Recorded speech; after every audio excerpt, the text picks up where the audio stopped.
Yo, what's up mga ka-treasure? We have a new item na nabili natin sa Philbar. So, ito yung Molly Pop display case. So, mostly for mollies yan. Pero, kasya din naman yung mga ibang Pop Mart na item. So, murang-mura lang yan. Like you can see, it's just less than 100 pesos. Pero noon, nung kasagsagan pa talaga ng Pop Mart, may mga reseller na OP masyado magbenta. Parang may natanungan ako dati, 250 daw yung benta niya. So anyway, let's check it out. Yan, pinas forward ko na para mabilis nating mabuksan and makita natin yung laman niya. So parang acrylic box lang naman din to give you some heads up. So ayan, nabuksan ko na siya. So alisin na natin siya dito.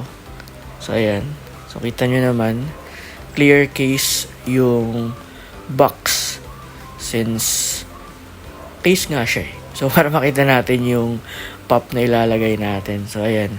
So may konting design siya na ganyan. And then hindi ganun kalakihan, talagang made for Pop Mart na singles. Kasi like ayun, kita nyo yung nasa case ko, 'di ba? Yung Marvel, nagdidikit sila and may base na malaki, hindi siya kasya dyan. So may mga singles lang na pop na nagkakasya dito. So ayan, natatanggal pa siya. Pero na-attach naman yan agad.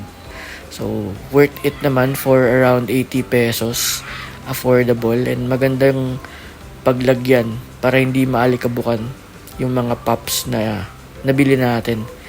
So lalo na kung secret yung makukuha nyo. So, okay na okay yan. Again, 80 pesos lang yan.